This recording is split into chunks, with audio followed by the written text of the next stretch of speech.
When you're going to invest, like, realize that the military is here, spend the money and do it and buy something decent. You know, a 3-bedroom, 2-bath is ideal.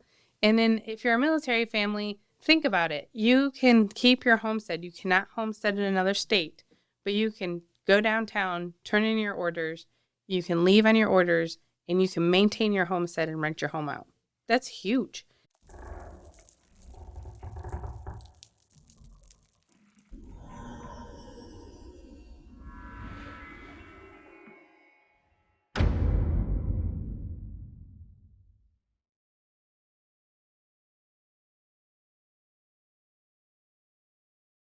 Another special show. As always, I have Miss Elaine Morgin. Elaine is a top producing agent with Coldwell Banker Vanguard here in the Greater Jacksonville area.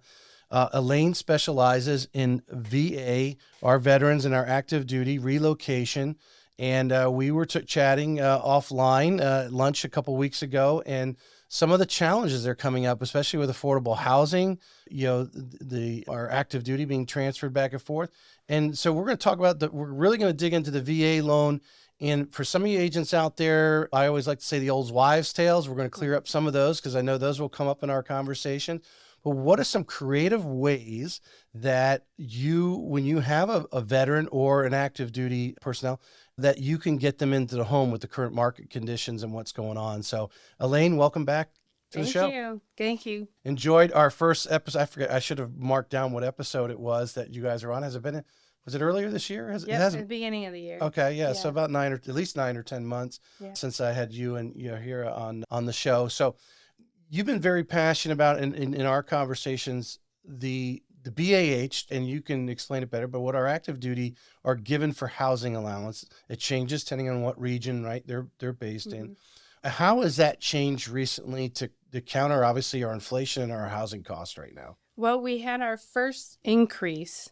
I think we've had like 2 increases since, but depending on your rank and, where you're living, it hasn't really met the mark.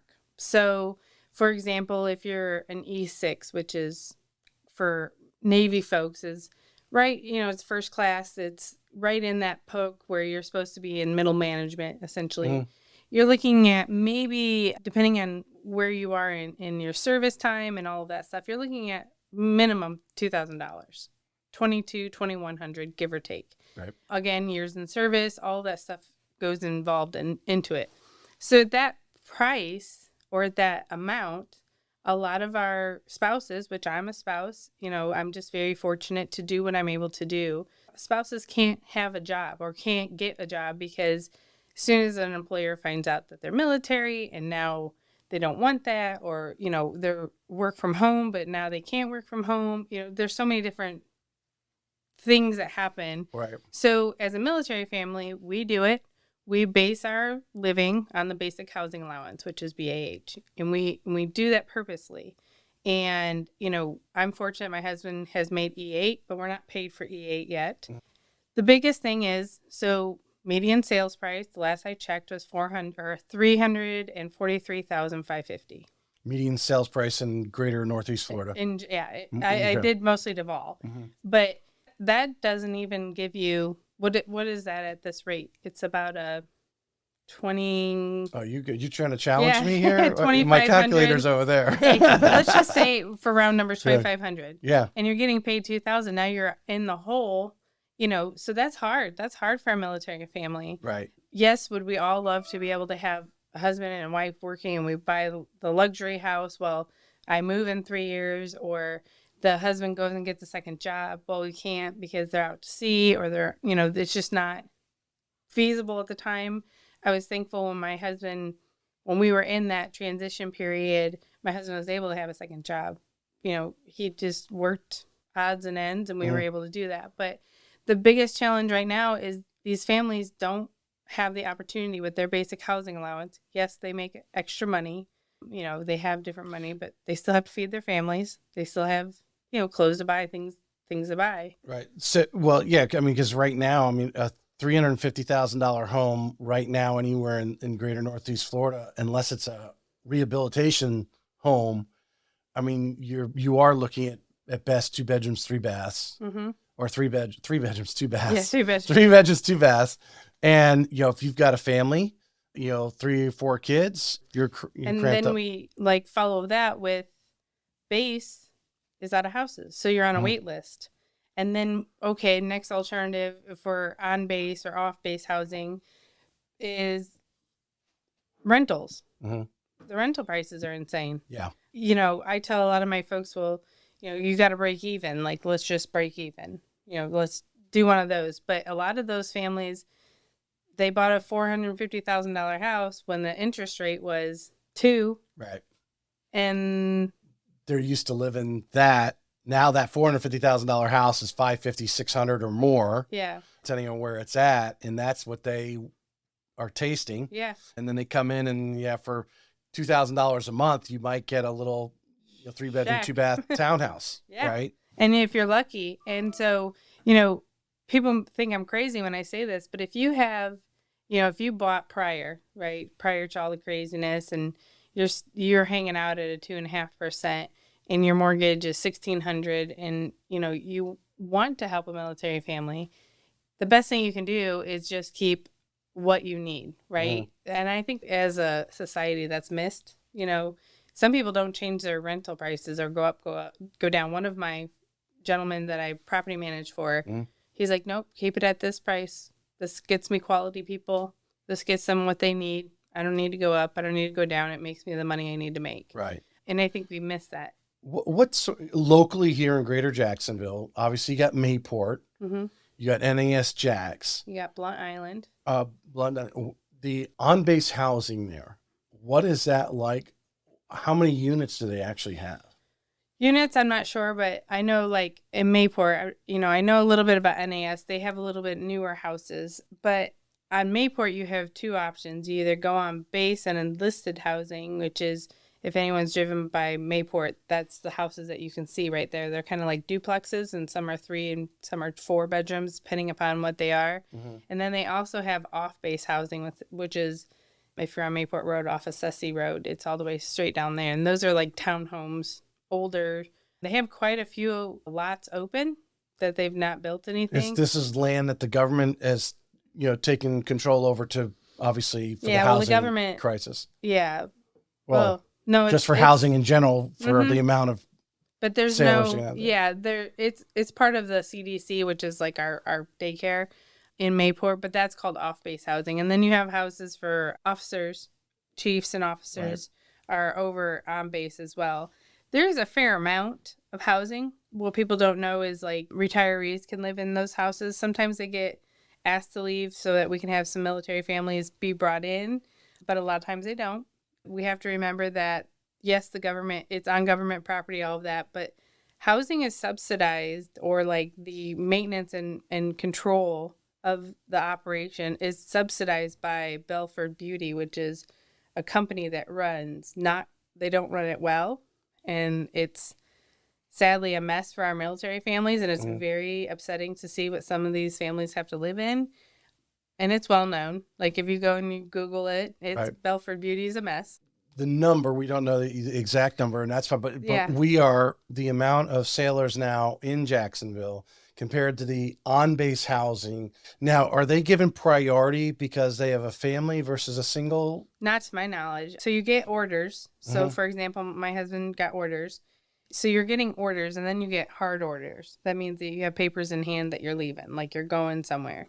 You can't go on base housing, and you can't go on the wait list until you have hard orders. That's challenging. So these families, are coming from Washington State or Guam or wherever, Italy, Spain, all that place, and they can't confirm that they have hard orders yet. They know that they're moving, but they have not been produced hard orders. So they can't get on base housing. Or get on the list. On the hopefully list. maybe available by the time they do get here. Yeah. And some of them, living in a hotel until they can find a place, which is very stressful. Same goes for like renting, So sometimes it is easier when families are coming over. It's easier to get linked up with a realtor to help you understand the area. So on my website, I have a PCS guide, which is a permanent change of station. That's what we call it when we're moving. that PCS guide basically breaks down the area, each area for everybody. You know, where to look for schools. So greatschools.com, where to, you know, some people want to know about the crime map. So just to protect your real estate, because you can't say, hey, that school's really shabby, you yeah. shouldn't go over there. You refer them to the third-party website. Yeah, to and let we them... also have military school liaison officers. That information is there. The one at Mayport is amazing. She's a wonderful lady, and she can give all of that information. You know, I know a lot of folks that, you know, I'm fortunate that we are active duty, so we can see a lot of that stuff. But knowing that there is that and you are working with a military family, you can easily Google Mayport Base School Liaison, and her information comes up. Right. And that's a great resource for anyone that is working with a military family that doesn't have experience. That I can tell them, even on my code of ethics, you know, I can say what school my daughter goes to and say, this is what I like about it. But I can't go and say, yeah, you want to go to this school or that school. Yeah. Personally and ethically, like, it's just not what we need to be doing. Right. But having that resource, greatschools.com, much as I hate to say it, Zillow, gives you at least the ratings, but tells you kind of like the schools. And also knowing as a military family, and you as an agent that's representing a military family, know that they have school choice. Now, we have school choice in Florida, but having school choice as a military family is a little bit different because you have first right. Like, you can kind of get in type deal. But knowing that that liaison is there to help you, and then that gives you kind of, hey. So is that special to Florida? Is that something to say? Or just in general that every in school base. choice situation, personnel moving in would be put in front of someone who already lives here? That's my understanding. Civilian. Yeah, that's my understanding is military gets in if we have it, if they're able to accommodate. Again, having that school liaison officer is the person that is the best to give all that information.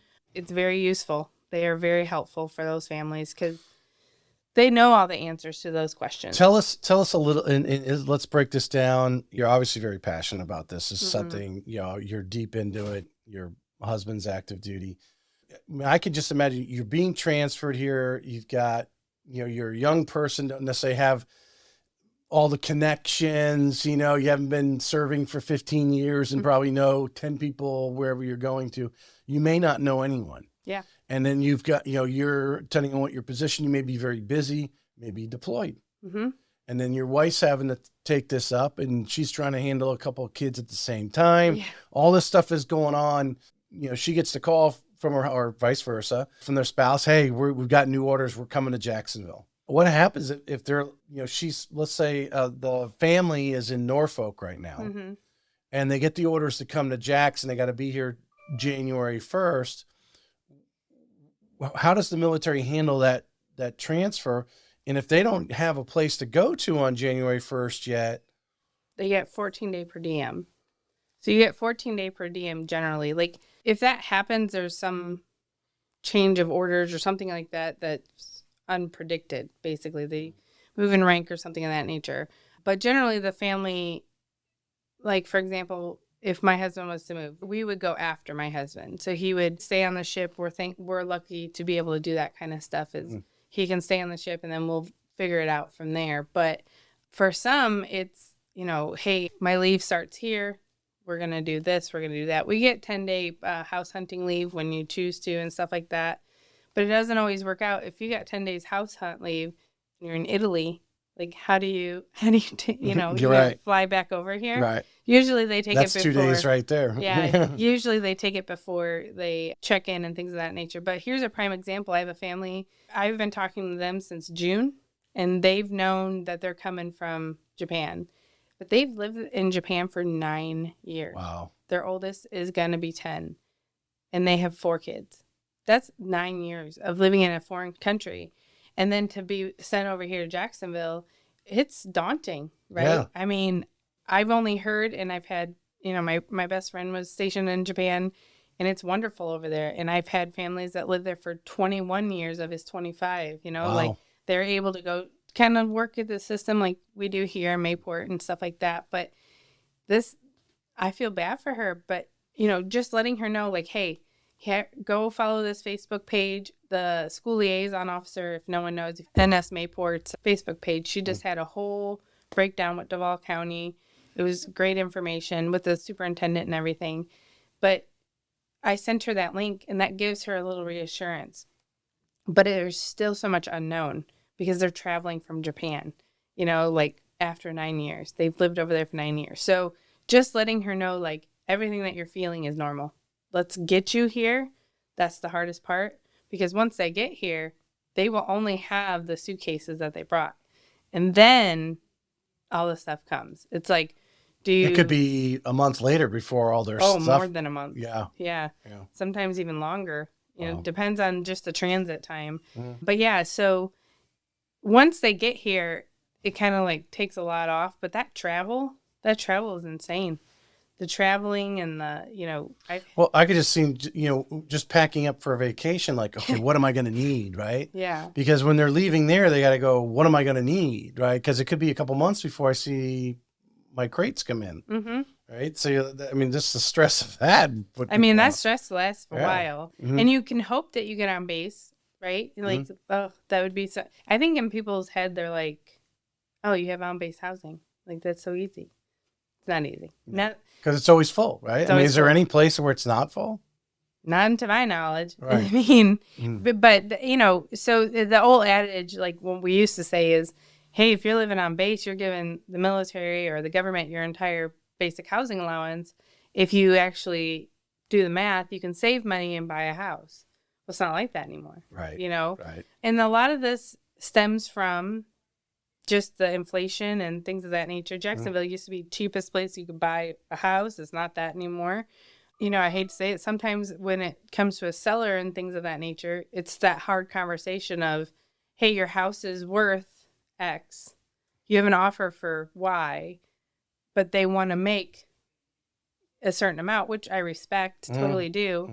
But if you have a buyer that is a VA buyer and they're recession proof, let's talk about that. Like, VA loans are recession proof because generally most of them, they're active, retired, whatever the case is, you're getting money. It's 100% guaranteed. If you have somebody that's, as a seller may say, lowballing you, maybe they're trying to fit it into their budget, but you're still making $100,000. Well, let's talk about this, family from Japan. Where, they've been over in Japan for a while. Are they a little more higher ranking, making a little more money that they can expand out? Or are they more in the enlisted group? Enlisted, yeah. They're an enlisted group, so they're a little tighter budget. Where are a lot of these families finding that affordability home right now in the area? Having that conversation. I've seen a lot of texts on a few of my listings that are, hey, I'm not going to write an offer unless you tell me the seller is going to take this. I'm like, what are you talking about? Start a conversation. I don't care what the offer is. Start a conversation. I'm not going to. Hey, what do you think of this number? Let me know what the seller thinks. I don't want to waste time writing an offer. That's what agents are saying, or are they actually? That's what I'm hearing, because that's what they're texting me. Oh my goodness. But to me, I feel like you're doing yourself a disservice. I don't care if the offer is $100,000 different. Why? Because it's a conversation. It just makes me think of it. I'll start getting in shape when I make the team. Yeah. Yeah, I'll buy that treadmill when I'm in shape. Yeah. I want the offer. I don't care what the offer is, because it's a conversation. We may say no, and you should set your expectations. But we know where you stand. We know where the seller stands. Let's come to a common ground, because it can work if we just talk about it. Yep, you're gonna have to sit. Well, that particular situation where you're just talking about, will the seller entertain that number? Are you seeing that from all different buyers, or more from the VA? I'm just seeing it in general. You're hearing this. Well, they're texting me like, hey, I don't want to waste anyone's time. Like, it's not a waste of time. You need to write the offer. If they like it, write the offer. I don't care. Write the offer. Well, the thing is, right now, you're not getting the 20 offers that you were a couple years ago or 18 months ago. With interest rates dropping, as some actually, I was listening to somebody this morning. I won't mention he's a popular realtor, but he mentioned something like in the 5% and like, no, I think 6.25, 6.5 is probably, that's where I would set my mindset. If it goes to 5, 8.875, touchdown, but focus on that. But anyway, we start to see that rate drop. We start to see the, sixes, low And we're sixes. in 7,000. Because of the demand here, we're going to see that It's gonna be 15, 20 insane. offers, 30 offers on the right house again. Yeah. And Yeah. it's going to get insane. And like I'm telling a lot of my active buyers that were out searching, yep, it's going to be hard right now. I get it. You're going to have to pull some money. You're going to be tight for a while. But the moment that they drop, you're going to be in a house that you like. Let me ask you this question, because you like I said, you're extremely passionate about this, more so than the average agent. Even agents I know who also cater to our veterans in active duty.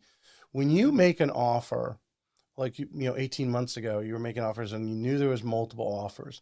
What do you do to try to, obviously your job as the buyer's agent is to sell the offer to hopefully the lister's agent to obviously bring it to the lister. What are some things that you do to do that? In multiple offers or just in general? Well, just knowing that it's going to be competitive, right? And how do you First, place that? I've set expectations to my buyers. Like, listen, when I'm in my buyer consult, the questions are you ready? And I don't mean like, hey, yeah, let's go look at some houses. I mean, are you ready to do this? This is going to be like, you're going to war like a Trojan.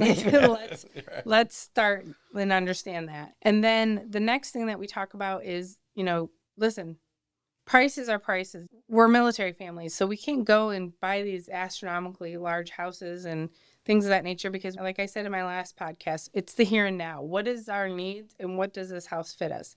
Buying in the right area is super important. If you get orders in 2 years, if you bought low, sell high, the old adage, can you do that? Or can you rent it? And you're still maintaining. Right. A lot of military families it's 50-50 when it comes to rentals. Like some of them, I got a closing this week and she's like, Elaine, as long as this house brings me money and we can do X, Y, and Z, I don't want to rent it. So we have those folks. And we have people that, I have the conversation, well, you may not want to rent it, but you have to just because of the market, whatever. But to answer your question, the things that I do is set expectations. The next thing that I do is I play on terms. What I mean by that is like, just because the contract says if left blank 10 days, I never leave anything blank. I put it in there. I change the inspection period, knowing that my inspector can accommodate. Loan approval, making sure that they're already in the first done of underwriting. And then they've got their pre-approval, not pre-qualification. I don't even want to see that queue. Yeah. And then, talking about, okay, this is our budget.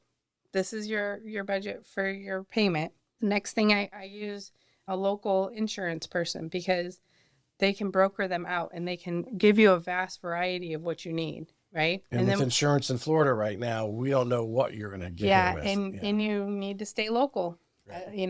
The locals they know it. They know what to expect. They know how it needs to be done. And I can call him and he can say, Elaine, I got to put it with Citizens because of the age of the roof. Get out there, get my do all the things that we need. And then he can say, Elaine, I've had it just now. Elaine, they're not going to cover it because of the hot water heater. Great. Let's make that known and see where we stand with that. So educating, giving them expectations, teaching them what is Florida insurance going to do? Because what we hear on the internet, yes, it's awful, but it's not California. No, 100% on that. That's a very important thing.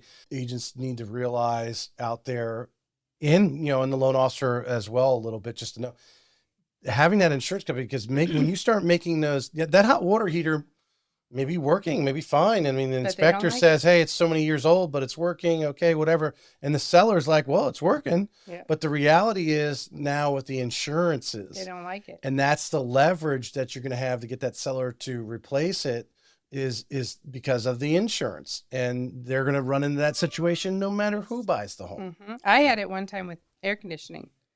It was the air conditioning just stopped working mid-inspection.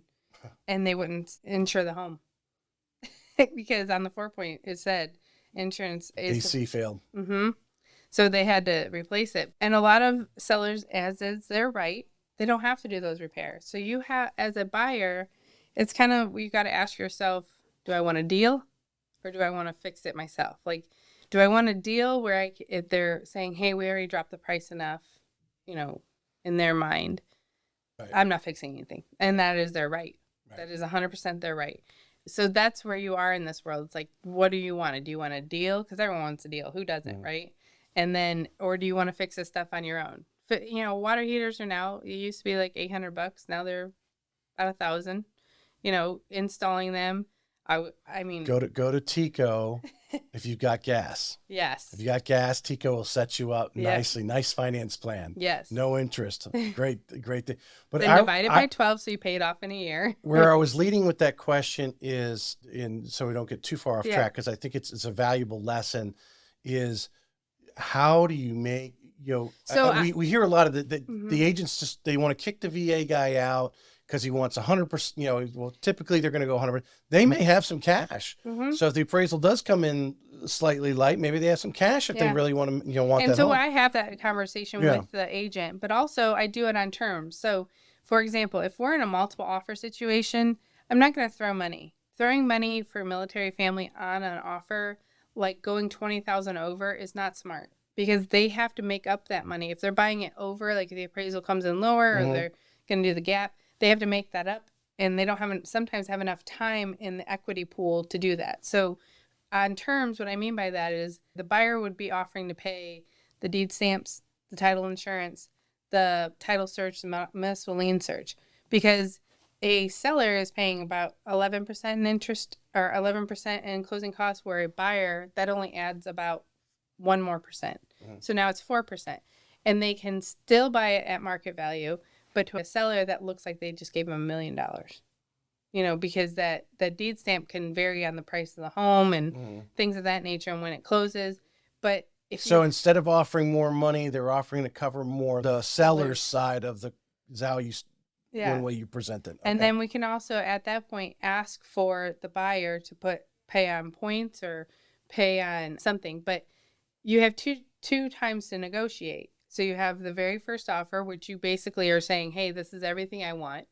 And this is where, you know, hey, Mr. Seller, like, here's where we stand. And then you have your inspection period. Yes, there's going to be tic-tacky items on every single house. The objective of a person doing the inspector is they have to check everything.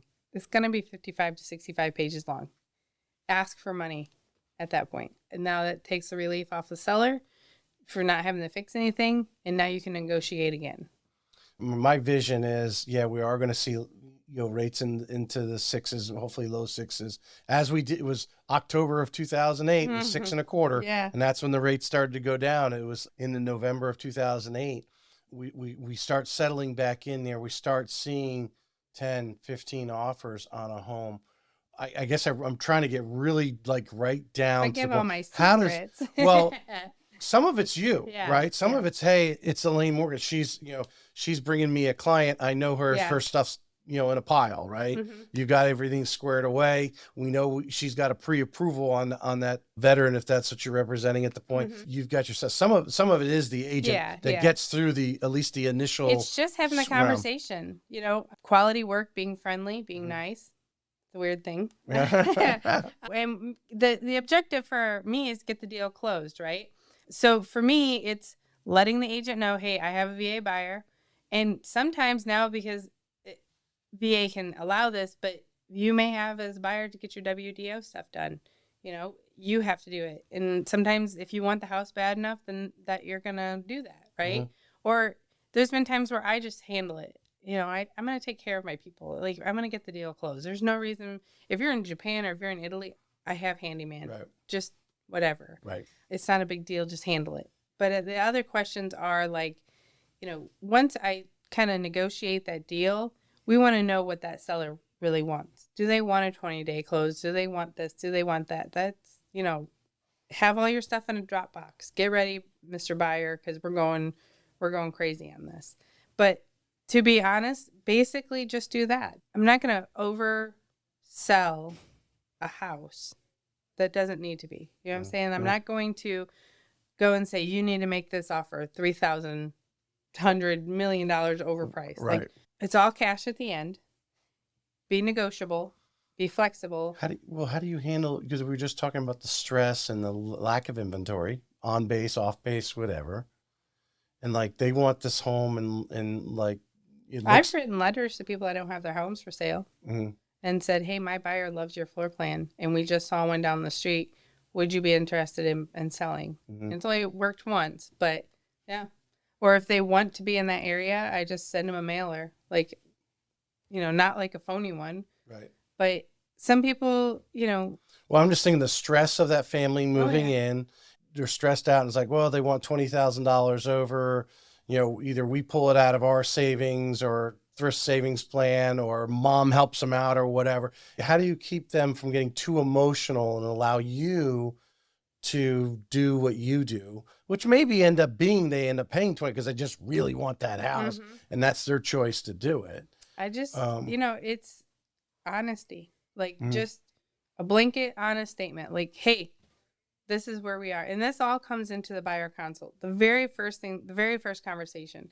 We have that very first conversation like 3 times because they need, it's a lot of information. Mhm. So anytime that I'm starting an offer, it's, hey guys, what do you want your offer to look like?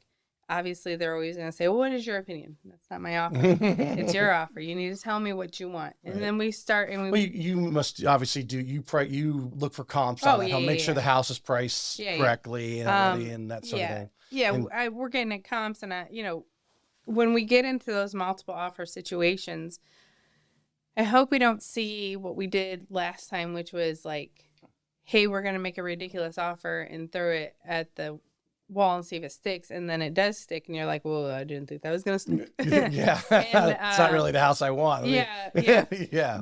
But then, when you're seeing all these 17, 18 offers and all that stuff, as a agent selling the home, I'm going through and I'm seeing, things that I wouldn't put in offers, right? So then you just kind of go through and you kind of like dialogue what it is, and then we break it all down.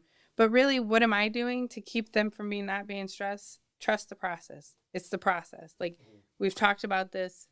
Go. Your confidence is spilling over to them, Yeah. and putting them at ease because you're confident you're in control, Yeah. And not, as much as you can be in yeah, control of the as much situation. as I can be. Yeah. But the reality is, don't set your expectations. If you don't set them, like if you think, hey, you're going to get this house, and then you don't, you've overdone yourself. You have to allow, law of attraction and just kind of like let things go. Because when I'm talking to a buyer, I'm telling them, listen, in that time, hey, you're going to be putting in 17, 18, 19 offers.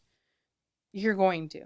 And it's nothing At least have the mindset you are. yeah. Maybe you do get it on the second or Yeah. third one. Yep. But yeah. Yep. And, but you got to listen. That's what I make sure that you got to listen.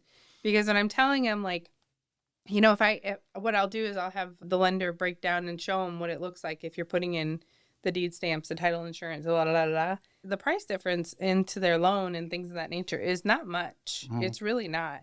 But also, again, going back to when I'm setting that expectation, I'm telling them, you're going to do this. This is what's going to happen.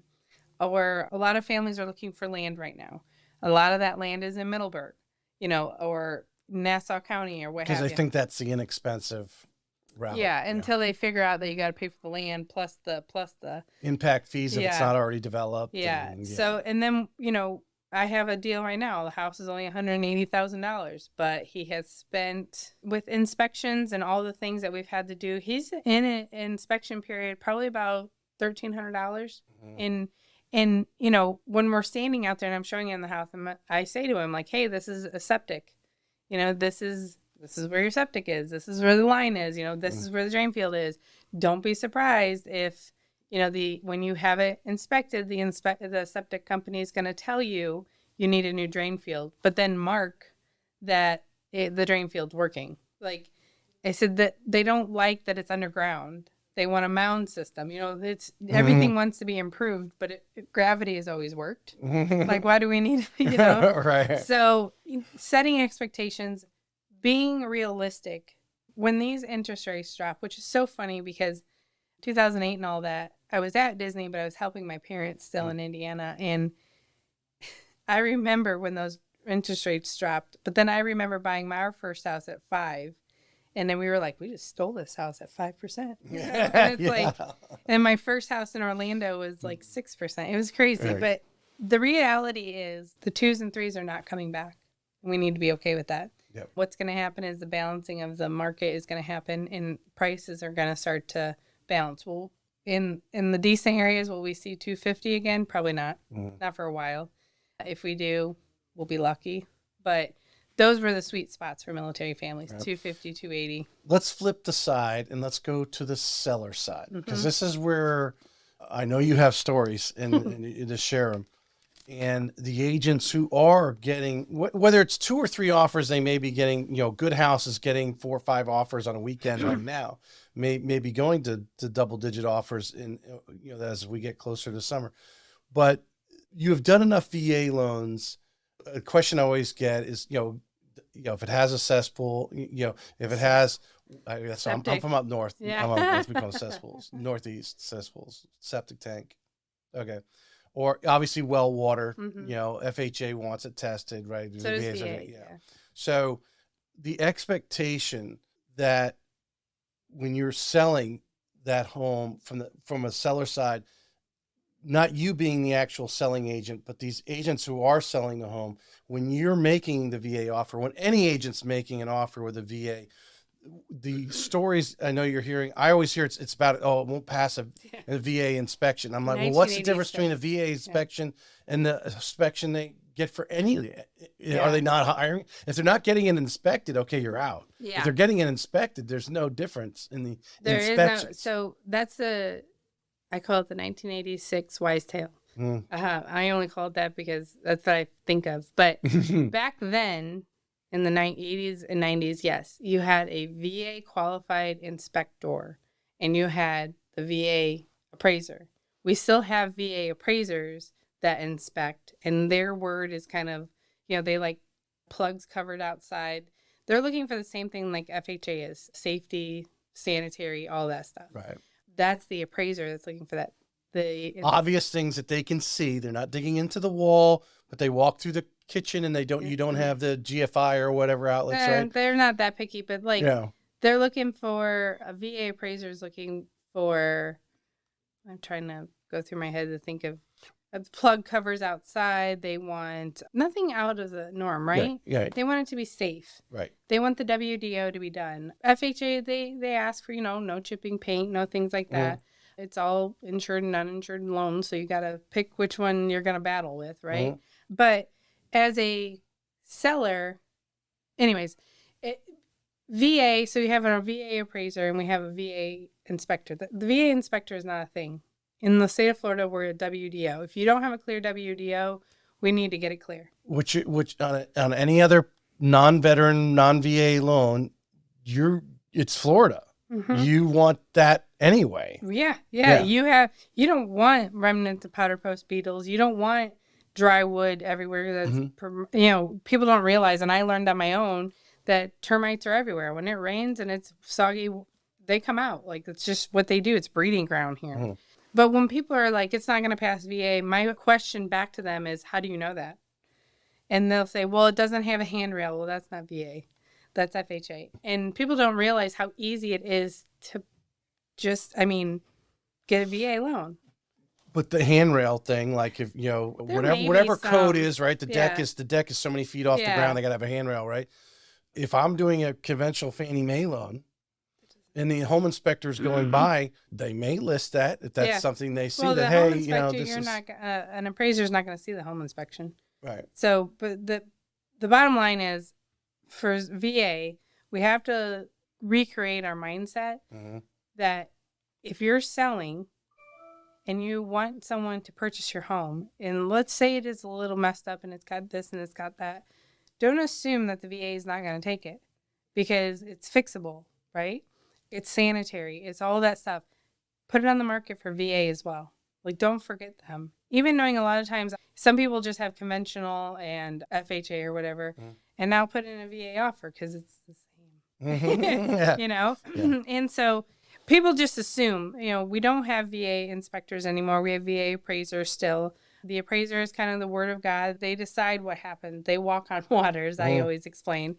they're the ones that, if there is conditions that need to be handled prior to closing, they're the ones that are going to tell us, not the home inspector. The home inspector gives a general idea and basically tells us what's safe and not, and all the things in the home, Right. which is the information you want.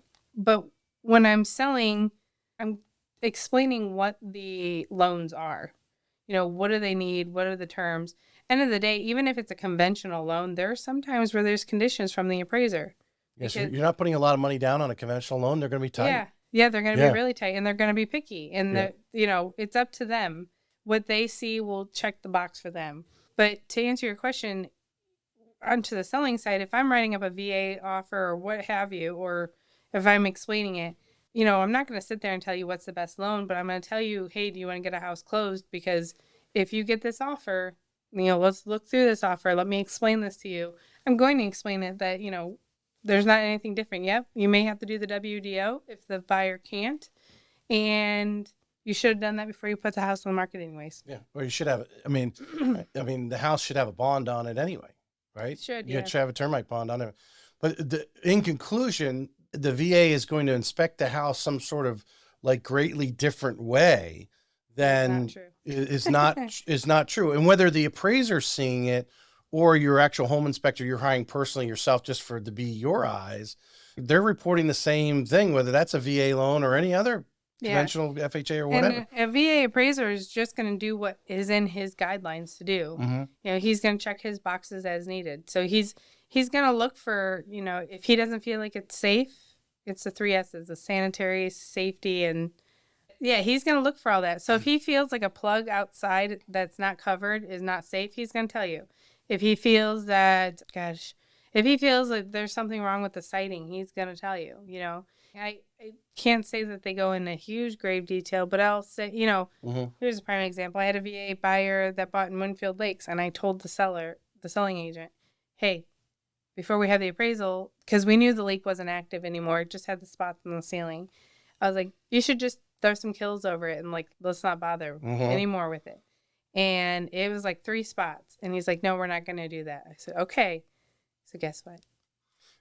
You got to get a roof inspection because he sees a leak in the ceiling. Even knowing we just had the roof done, they just had the roof done. We have to have a certified roof inspection now. So really depending on what is going to take, so that you were representing the buyer. You were representing the buyer there. And this is what really drives me nuts. And it goes into the NAR lawsuit a little bit. Talking about, the agents really need to explain, their value. This is what we do because they don't see a lot of the things that you do. You're making decisions or in that case, hey, let's save ourselves a lot of hassle and money. Put something on that stain, right? We don't see. We know that it's not active anymore. So we're comfortable with that. Yeah. But if the appraiser sees it, he wants other questions. He's going to ask other questions. Yeah. But the value as part of that is that agent should have took it upon themselves to pay some handyman to go in there and, I don't know, repaint the whole, whatever, do what you asked to do. Enough so it doesn't, enough to do. Okay, it cost them $500. Yeah. Whatever, whatever that number is. That is the price of peace of mind. That is price of smoothness in the process. Yeah, because getting the roof inspection creates doubt, and then Now we have a roof inspection, and now my buyers are still hindered by the condition not being, because they hold the appraisal amount. They hold your value. You can close. We were able to close. It was a nightmare, but we were able to close. But now my buyer, they had to go and do that right away because the seller wouldn't, even when we asked for it. Yep. They didn't do it. Now my buyer has to be hindered, which they were repainting the house anyway. So it's okay, whatever. But they have to be bothered by it. And we're still dealing with it. Hey, appraiser wants final inspection. Appraiser had to cancel. Hey, Mr. Buyer, they had to cancel, so. I think there's this, my wife and I talk about it because she's running the similar situations. She had a comment someone left her about she was still picking the weeds in the yard up to closing. You know what I'm saying? Yeah. And his house had been left. I mentioned that in a previous episode as well. And there's some people, the old school way is how about cleaning the house, right? Making sure the house is clean. I mean, maybe your buyers don't do it, but as the selling agent to represent yourself, to have someone go through I and have a clean the cleaning house. lady, and some of my sellers are like, but I can clean. Yes, you can. But let's take this off your plate. And it's part of one of my packages, like staging and cleaning and doing all this stuff and doing a home inspection prior to listing. So we know, like, I want this to be a smooth transition. Right. Is it always? No. Are we going to find other stuff that maybe the inspector didn't find or they want? The real problems. The real problems, we're going to handle the majority, right? And there's things, people have lived in their homes for quite a number of years and they forget, oh yeah, I forgot that was like that, or oh yeah, we just figured that out. I mean, one of my listings that thank goodness we did a pre-listing inspection because we found all the WDO. It was over in the older area of Fort Caroline, so there's tons of trees. And then when they bought the house with me back in 17 or 18, there was a new roof put on, but we were unaware that the roofer did not put the sheathing down properly, the protection. So we were able to mitigate it prior and get it done. And then we found a roof leak, but we weren't on the market yet. So we were able to fix it. Yeah. Nobody knows the difference. Yeah. But it also prepares them, like, if they don't have the money right now, hey guys, we can do this at closing. We'll pay for it at closing. And thank goodness for the quality of vendors that I keep in my list because we're able to do that. They know that they're going to get paid. They know all of that stuff. And, it's just being proactive instead of reactive. It's because would you agree, the stain on the ceiling that isn't even, not an active leak anymore. No big deal. It's not an active leak. We had the roof replaced. Not a big deal. But every situation like that is an opportunity for the buyers to back out, right? For whatever situation. It creates doubt. Not get financing. Then the next thing is, oh my God, there's something else versus, oh, there's just that type. When you can eliminate the obvious and only worry about the stuff that maybe you don't see, that inspector crawls up there and finds something. Okay. That's not a big deal. But when you have the obvious things and you're not, as a listing agent, spend some time. You're 1099 anyway. Yeah. So you need some tax deduction. So you're going to either pay Uncle Sam or paint that ceiling. What do you want to do with the money? Yeah. And that's what I usually do. I have a handyman and, I run him everywhere, but it's like, okay, let's just get it done. The biggest thing is, I was just thinking about this, knowing the VA loan. If you're going to tell me how many years you've been doing real estate, I'm proud of you. Like, that's great. I'm so glad. But let's get this done. Let's be cordial. Let's be nice. Let's just get this done. What do you need from me to help you as an agent? And if you're new to the game, we've all been there. Like, we've all been there. I think it was in Revenge of the Nerds. It just doesn't matter, right? It just doesn't matter. Yeah. It doesn't matter how many years you've been in the business. Someone may know the neighborhood a little better. Somebody may know a VA a little bit better. Work with that person and say, hey, I'm glad you're on the other end. Let's get this deal done. And let's make our clients happy, your client and the buyer and the seller happy. All right. So inspections are one of the biggest wise sales. I think the other thing is the VA appraiser, as far as value, is going to be harder on it than a conventional appraiser. When in reality, a VA appraiser does all those others. They're generally the most senior appraisers in the area because they have to work up to that, to where the VA is going to approve them. And then the other thing, the VA holds them. One thing I like as a lender is the VA holds it, that they have to have that appraisal back by, there's no leeway in them saying, well, I need, so much more time. They need to get their butt out there and get it done. Yeah. The market is not an appraiser. The market is not anybody but the buyers. Like, that's the market. If nobody's coming into your house and looking at your house every week, or at least once, twice, you need to readjust. If you've been on the market for 84 days and you haven't had a showing, you need to reposition. And that's a hard thing for folks because everyone's like, well, if we reduce our price, doesn't that make us look bad? No, not having showings makes you look bad. Like, being on the market X amount of days, that's too long. It does look a little, because I know as you guys talk, oh, so-and-so dropped the price and type of thing. Well, it could have been two ways. Either you as a real estate agent didn't comp it out correctly and listed it wrong, or you suggested, a 400,000, but they insisted on listing it at 425, and 425 just wasn't getting it done. And that's the conversation. Yeah. It's a range. market is on a range. And always next is like, will I know how much it came in at? Unless it's low. Like, and we lost as VAs go October of 2020. They took out the clause where then now a VA buyer can still walk, but the seller does not have to sell to them at that Tidewater price. And a lot of folks don't know what Tidewater is. So when you're dealing with a lot of VA buyers, if you go into Tidewater, the listing agent has an opportunity to state their clause, right? To state like, hey, Mr. Appraiser, did you happen to look at X, Y, and Z comps? And believe it or not, I find RPR really, really, really beneficial for this portion because RPR gives you the list of public sales. So if somebody just did it off market, did it whatever, RPR is a system within MLS that will show you those. And sometimes you, as the listing agent, can say, hey, Mr. Appraiser, did you see this off market, this off market, this off market? They have basically the same stuff that we do. They can see those things. But maybe you bring up something. You have 48 hours to give those comps to them. Even if it's just the comps that you used, send it in. Because you as the listing agent can state your case with the appraiser. Right. And then to your sellers, you can say, hey guys, everything I've shown you is this. I'm not certified to do appraisals. I can do CMAs. I can do that stuff. But if it comes in lower, $1,000, $100 lower, he's still going to tell us it's Tidewater. So we either move forward or they leave. You know, what do you want? If it's $100,000 less, I'm not doing it. Well, it's probably not going to be that low. Yes. But let's be realistic and know that it could be just $100 difference. And he has to call Tidewater because he's not getting the appraisal to the number. And sometimes, you know, we weren't seeing it a whole lot during end of 19 to May of 22. We weren't seeing a lot, but we're starting to.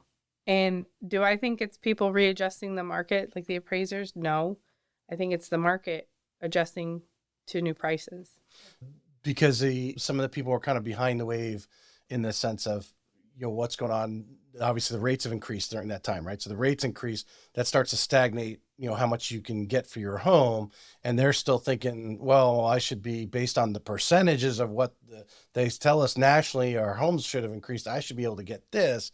And in reality, the market in the last 18 months or whatever has gone, you're not seeing the increases in the pricing there. But the bottom line is value wise, that appraiser is not, just as he's doing it for the VA, is not trying to lowball. He's going to give it wherever the market value is. And ultimately the appraiser does want to, you know, if the price is there, they're not looking to screw anybody over or cause any pain in the industry. I mean, they're part of Tidewater is the worst pain for them. Yeah.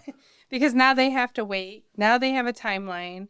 I mean, for them to have to call Tidewater, they're like, oh gosh, now, you know, it's time off their hand, you know, or their assistant or whatever. Yeah, just like them, they don't get paid like right away. It's all time. Everyone has limited time, and now he's like, I've really pulled and pushed you. You know, give me what you have.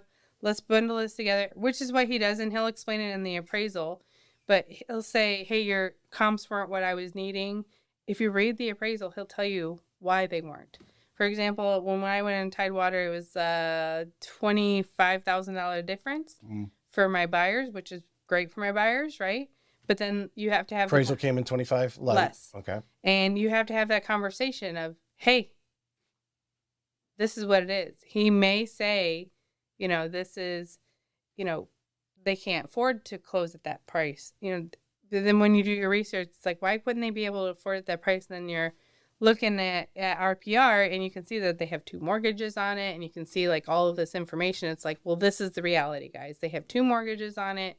They have, you know, they may not make their cut, what they need to pay off everything. They overpaid for it originally, so they're taps. That's why they're charging $25,000. Well, they may have not overpaid for it. They may have taken a reverse mortgage on it. They may have, you know, who knows what they've done. Right. But on RPR, it kind of gives you a general idea. Even the property appraiser, you can see where the quick claims are and stuff like that. So having that conversation and giving your buyers that evidence of this is the reality, that's, you know, it's not because of the VA loan. It's the reality of the market. Right. The market is shifting. The market is changing. We need to realize That's the reality. And the appraiser is just doing his job, just like the inspector, just like the realtor, just like everybody else. Right. They're doing their job. Right. And if you can't justify the number. So inspections, don't worry about them. They're the same inspections. Anyone else is going to get, anyone else is going to question any of the things that are listed on there. Yep. And you as a agent, if you were the buyer's representative, you would want those brings because you want your buyer to know, those issues are there. And hopefully you have two good agents that figure out a way to solve whatever things need to be fixed or whatever. Appraisers are the same. They're actually, I think can you get a bad appraiser? Of course you can. I mean, that where other people go, man, where did this come from? It happens occasionally. But most of these guys are senior and they're looking to make the deal work. And so there's nothing to be worried about a VA appraisal. Is there anything else you see some of these listing agents who aren't experienced in the VA process that throw out there as objections of why not to accept the VA offer? Those are the two biggest. I know that. Yeah, they just don't think that they have money. It's not that they don't have money. If, a lot of VA buyers, as they buy one or two or so on, they go conventional because of the 3% down, or that will be their rental or whatever the case is, right? Or maybe they do sell a home that they had a VA and they have a significant down payment and the pricing is better on a conventional with 30% down. That might be there. It might be, but also like VA. So I have a family friend that bought in South Florida. And he's like, well, which one should I use? With interest rates right now, the VA loan is always going to be better. The interest rate's always going to be better. Do you have a bunch of money in your savings? Absolutely. But does the house need stuff? Maybe that's what they want to do. Yep. Keep cash in their pocket. Yeah. And are they paying the funding fee or not? Right. Yeah. That's a factor. Yeah. If you're not paying the funding fee or you get it reduced, I'm going to go VA. If I have that opportunity, I'm going to go VA because it's a quick, cut and dry loan for lenders. We love VA loans. They're the most forgiving loan for any boo-boos that the buyer. You don't have a DTI. Now it's all determined on the lender. Right. But, you couldn't ask for an easier process.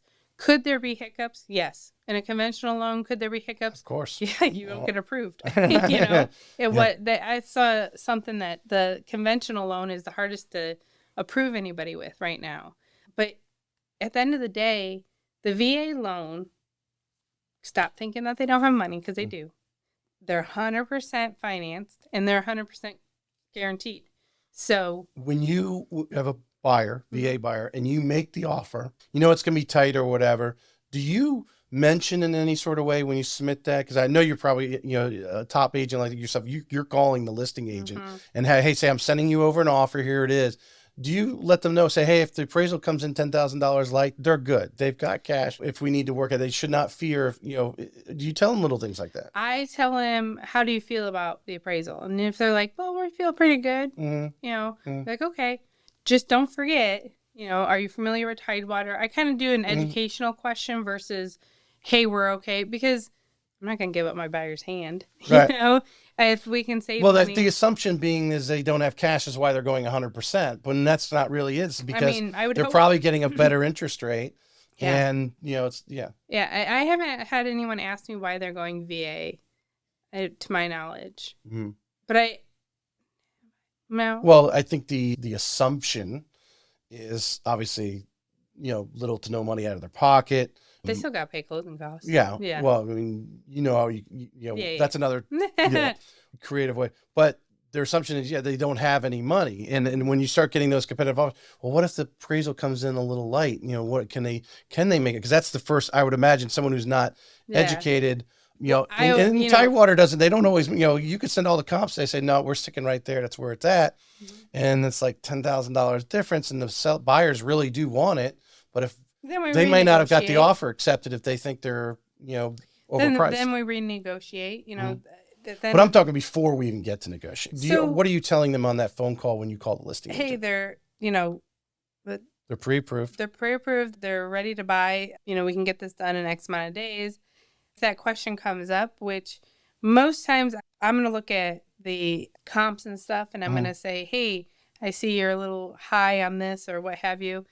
But I'm going to have that conversation when we need to have that conversation. And that's how I kind of leave it. Because at the end of the day, if we know that that person is making a good draw on that house or what have you, end of the day, every seller needs to understand if your house pays you back, you're in a good position. if you're going to table and you owe money, that's a conversation to have. Mhm. For me, greed only lasts for so long, and I just think that's unacceptable, but that's me. Right. I think that if you're going to play the game of real estate, you do it as you're getting paid. If that means that you live in the house for 2 years and you only made 10 grand, guess what? Your house paid you and paid your closing costs, So Mhm. that's how I think, and I don't think that anyone should have to think how I think, but the game of real estate is to be paid and not to have to pay. And if it's a military family, obviously everyone says, oh, military is always going to sell the military. That's not the case. It's the best offer. Whatever is the best offer, the best terms, the best thing, that's it. But as for my buyers, if I'm having that conversation, I just educate. Like, hey, before we go into this too deep, is your buyer or is your seller prepared if this comes in lower, what we're going to do and what's going to happen? And generally they're like, yeah, we've already talked about it. So it's catching on quicker. You have credibility because one, A, you're confident in it, but B, you are, and you have numbers to show it. And obviously, you are active duty, your husband's active duty, and you're dealing with it. So you have that credibility space that they're listening to your advice. I want to change gears a little bit and kind of finish up with this, because it's something you mentioned when we were at lunch. You were looking to possibly, you're looking at a couple homes to invest that were close to, I think, Mayport, if I'm not mistaken. And maybe you're not going to, get the market rent, but knowing that you are going to market the rentals to our active duty, to know that they're getting that BH and know what they're getting, that, someone looking at it as a long-term investment, which way the stock market is right now and so forth, buying real estate outside Mayport, even if you had put some money into it, obviously there's a return on investment, but no, every month you're going to get that $2,000 or whatever it is coming in every month. Tell us a little bit about your passion here. If others are thinking about it, obviously to reach out to you, but think about it wherever you may be. You might be listening to this in Norfolk right now, where Town Bank is at, Town Bank. But that these opportunities are there, and the demand for military housing is there. And if you do price it right, and obviously make contact, I'm sure there's people on base that are trying to help these sailors and soldiers locate rentals, at least, or agents. That kind of investment is a solid. Yeah. So renting the military, you can't go wrong because they're foolproof. You're going to get paid. They have to pay. If they don't pay, then they're with their command and all of that stuff. There's a tunnel down there that you don't want to go down, right? Because I think you mentioned that they could lose their security clearance, they can, right? And that's very vital to how much money they make. Yeah, that's vital to their career. Yeah. So for me, my goal in life my passion in life is to make people understand what our military goes through, because it's not all cupcakes, right? Our healthcare is hard. Everything is hard. It's, but we're serving our country. The separation is hard. My husband is deploying next month, so the separation is hard. When they tell you it's an undetermined amount of time, that's hard. Then you got to move, and you got kids, and you got this, and you got that.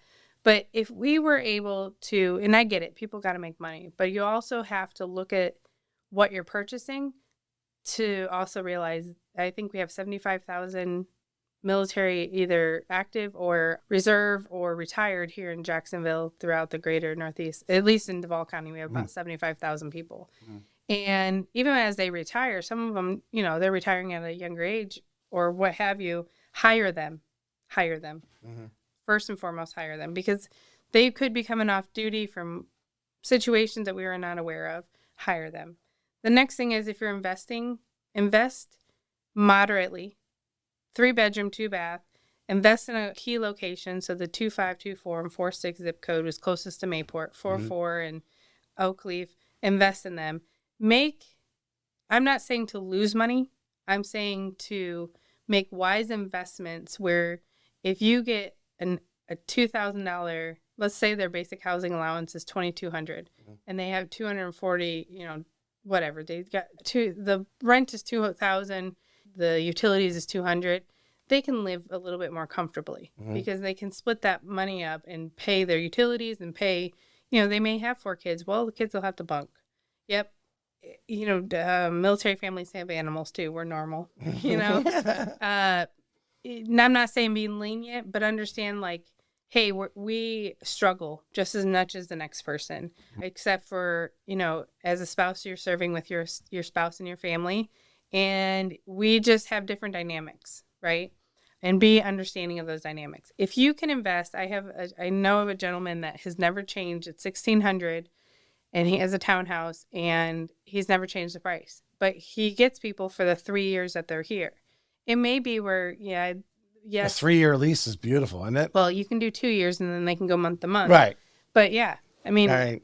To have someone in your house for 3 years, yeah. especially I think that, I don't know, would this be an assumption? I mean, your enlisted personnel, they generally probably take care of a lot of You would hope, yeah. they're not I calling think you in the people middle are of the night. people. Yeah, Yeah. they deal with it. Yeah, Yeah. people are people. And when my husband deploys, the whole house blows up. So, it's just normal things. From a pipe leak to whatever else we've had in that house. But that being said, when you're going to invest, like, realize that the military is here, spend the money and do it. And buy, I'm not saying buy a shit shack, but buy something decent, A 3-bedroom, 2-bath is ideal. And then if you're a military family, think about it. You can keep your homestead. You cannot homestead in another state, but you can go downtown, turn in your orders, you can leave on your orders, and you can maintain your homestead and rent your home out. That's huge. And if you plan to stay... If you're on order, so you get sent to Japan, you could still call this a homestead here in Florida, and you might not come back for, who knows? Yeah. As long as your order's maintained and updated through the property appraiser's office, you're fine. If anyone needs that website, nice little tip there for our military personnel that obviously want to invest in property. You can put a renter in there to cover their costs, maybe make a few bucks. Yeah. And when they're not here in country. And like what I tell a lot of people is, still budget that you're paying that mortgage. Still budget. Like you're going to pay it. Have a separate bank account. Let that money funnel in there and pay yourself back, as you need to. Get a property management company, because the hardest thing is not having that. But yeah, state of Florida makes it beautiful for us. Right. You can rent your home out and maintain your homestead. And then if you want to buy in Florida, now you have your portability as if you were living here, and you can when you move back and maybe you're ready to buy a bigger house or whatever. And you can show rental income with the VA loan. So that rental income can be used as income to help you. And so, for example, my husband and I, if we were to rent our house, we could go wherever. We still have $425,000 of our VA eligibility. Right. So we can use it again and make money. Right. And so we call our first, like this house now, our collateral house, because we hold a HELOC on it and we're able to invest if we need to. You're leveraging its equity to do anything. So anyone listening, if anyone's still listening, or maybe we pull this out in a shorter or video clip, of some of these properties that are near the bases that maybe they need a little TLC, but they're home runs, and immediately having a renter in there as soon as the house is brought up to speed and getting that solid, whatever, $2,000, $2,200, whatever, and you will find these properties for investors who may want to work with you, because you're looking at these properties for yourself, but you got investor calls you up, say, I'm looking for a good investment property. I want to stick an active duty in there and be good with it. Some of these properties that they can get into. A lot of folks are investing in downtown, which I respect, but the military is not going to go downtown. We're not going to do it. A lot of military families have one car. Maybe they're running all over. At Mayport and NAS, it make it very nice to have it all local. But one thing I want to touch on is, before we wrap this up, is the assumptions. Yes, we didn't. That's a good point. Yes. Yeah. So we're hearing, you can assume it. But the assumption part could take up to 120 days. I don't think that bothers a lot of folks.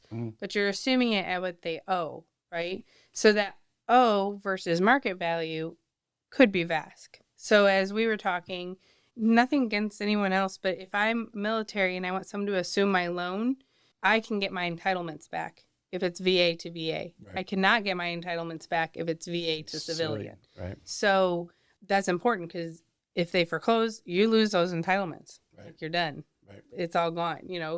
That's important to understand, and also to understand that the secondary loan, you don't know how much that's going to be, and it's at the market of the current interest rate. So even though assumability sounds beautiful, you might be risking owing or having more money. And then as a military family, you might as well go and purchase at the current interest rate a house that you can afford in your budget or just above your budget and refinance into something. Not that assumabilities are bad. I think if you were selling a home up in Norfolk and coming here, and you had that gap of cash to assume someone's VA loan That's because you have the Yeah. cash to make the difference. The important thing is getting with the right real estate agent. Yes. The important thing is getting with the real estate agent that's going to evaluate that, look at what you have, look at what the situation is, and whether that really makes sense. Because Yeah. I think a lot of people, they hear assume, but they don't realize, well, if I'm selling the house, I'm not just selling it for what I owe on it. I still want to sell it for what it's worth. You want to make money. Yeah. Everyone does. Well, yeah. Why would because you could turn around and sell it to right now because of demand. Any buyer at its full, someone's going to buy it at full price, and you're going to make that extra 100, 150, that whatever that equity thing is in it. You don't want to leave that on the table. It's your money. Yeah, and also assuming it's taking quite a long time, right? The VA has to decide if they're going to do that. We got to go to the servicer, who's ever servicing that mortgage, and then ultimately the VA has to stamp it too. Yes. Yep. Yes. And the servicer has to really say, okay, I'm okay with this. And that's up to them. And then you have to get another loan. You have to get qualified for either a HELOC or a secondary. And the secondary could be more. It could be, it could be like we were saying, and none of them are going to go to 100%. No, exactly. So you're going to bring $10,000. Yeah, you're going to have some sort of down payment. Yeah. So when we talk about it won't come in at 100%, we're talking about that you can't go and get a VA at 100%.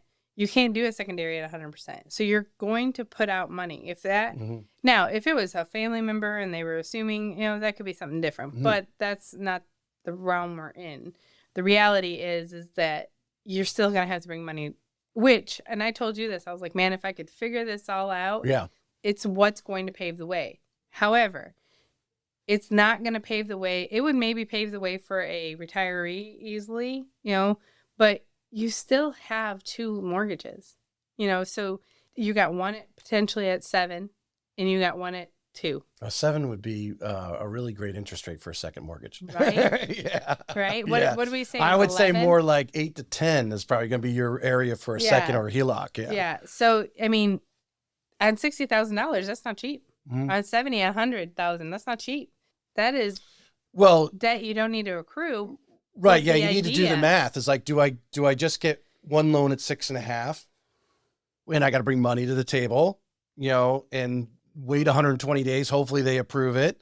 Or do I just, or did that reverse? Do I do just one loan at 6.5 and close in 30 days or less? Or do I get the 3% mortgage and the 8% mortgage? Maybe it gets approved. Maybe it doesn't. 120 days go by. Your seller's not going to, because by now they've already got other offers in where someone on a conventional loan or a VA who's willing to just go 100% again. Yeah. And I really think that it's going to happen like the FHA where like the assumability, well, maybe not, because FHA, people were able to assume a different type situation.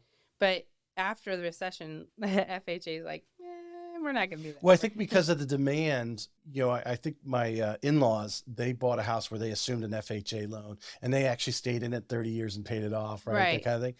And obviously you don't have that situation anymore. But at that time, the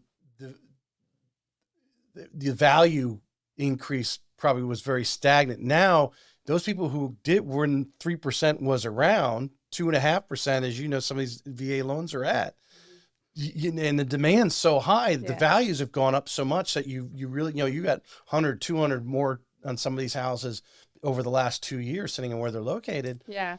Yeah. And I'm going to say what a lot of people are saying right now is the right time to buy. Just buy, because you're going to have the time to look. You're going to have the time to really decide what you want. And it's not going to be like, it is the time to buy, because I think if you look back, if you bought a house in 2005 and lost value in 6 and 7 and 8, and you say you're renting that house or you still live in that house, you now have significant equity in it. So depending on if you're looking for a short-term, turnaround, maybe not. But if you're looking, hey, I want to buy a house and rent it to an active duty service member for 5 or 10 years, you're going to turn over a profit there of significant equity, because it's just going to, especially these homes. I think the treasure, would you agree or disagree? The treasure is in some of these fixer-uppers. It is. To go get a renovation loan, fix that puppy up, and then turn around, rent it out for the next 5 years. Yeah, well, make sure that you're coming back. It's your primary after 2 years, so you can Mm-hmm. kind of play the capital gains game because we gotta, we don't want to be taxed too much when we sell it, but you kind of go back and forth. But yeah, I tell all of my buyers, look at the ugly pictures because the ugly pictures are going to be on the market longer and they're usually treasures. That's what my house was. That's where you're going to get the more significant upward growth over time. IRS tip, if I read this correctly, I'm going to put that star in here because me and my wife, if you buy a place you want to renovate and you sell it within 12 months, it's just like you getting a commission check at 1099 as your income. You don't have capital gains on that. So because we were looking at, my wife's like, oh, we're gonna have capital gains, we're gonna need to reinvest and all this other stuff because we're doing a little fixer upper, and I researched that. So the IRS has helped itself out by saying, well, if you flip it within 12 months, you're just gonna have regular taxable it's a 1099. Income. It's treated like a 1099, that income. So you're putting, I made $50,000, but I spent 25 in fixing it up. Right. So you're putting that on your tax return. That was an investment, but you're not getting capital gains until after you've owned it or the 12 months. Wow. Yeah.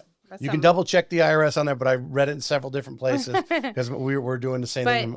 It's the renovation loans are nice. They're a little hidden gem themselves, but the idea is like people don't want to get the quotes and that's the pain. Well, that's where top agents come in because you've got the contacts. Because I think right now in this time, being creative, getting maybe that extra sale every couple of months is say, hey, I got a renovation. I got a great guy, solid crew. I know they got a history. They're going to show up to work. They can go in there and give you a number. And I know and if they tell you they're going to get it done in 90 days, they're going to get it done in 90 days. Yeah.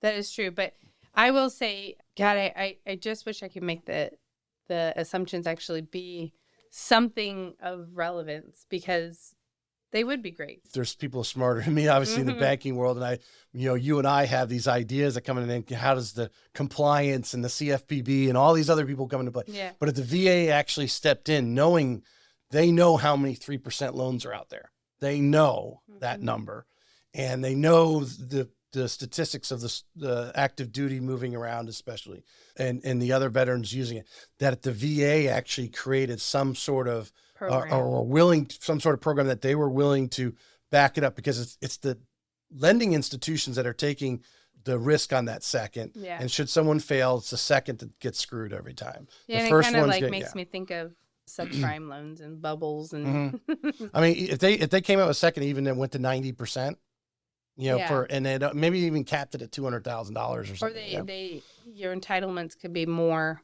with that. If you have entitlement, you can utilize that or some sort of. I think that would be a home run, and that would be a walkthrough, and I think we'd see them. But I think it would take a lot of. I think there's investors out there for it. I mean, there's investors that want to lend money. I mean, that's what they do, and it's how they make it. And to have the VA back some sort, if that's even possible, I don't know. That's not it's outside my our wheelhouse. Yeah, it's not my pay grade on that one. Elaine, awesome having you on. I hope some people listening to this, some agents out there, which we know there's still quite a few who just have misconceptions of the VA loan. Maybe there's your husband shares this throughout the web and the Navy, with some people that are looking to come to Jacksonville, know that you're the expert here in what service you're going to deliver to them, because I know you get a lot of probably emails from people that are deployed and saying, hey, I'm getting transferred to Jacksonville. My wife is in Washington State. Yeah. Can you, that stuff goes on. Oh yeah. Love it. So. And if anyone needs help, real estate, doing this is just my job, right? But my passion is to help people and to get out there and give you the right information. My hardest day is when I have to explain to them the items that they weren't explained, the items that they weren't taught, how important it is to make sure you homestead. If you homestead, you can make money on that house, all the things. Yeah, little tips like that. It's just so important. Well, that you're not just for the sale. Yeah. You want to be, hopefully, anything else they do in the area, or if they do want to move somewhere else, hey, can you refer me an agent and whatever, you'll do that. But even that little, we're getting deployed to Japan. What should we do with the house? And you're able to sit down and educate and say, well, if we rent it out, this is what's going to happen. Mm-hmm. We sell it, this is what's going to happen. Yeah. Yeah. And I love doing that for people. And I love being part of people's finance ideas and questions and being a part of their families. It's more than just real estate for me. Yep. 100%. I appreciate you. And we'll put all your contact information. Will be in the show notes, and obviously I'm gonna put this over on Facebook on your page too. Thank you. So everyone will be able to tap in and Yeah. and share it and so forth. So Appreciate you. thanks for coming on. You're welcome.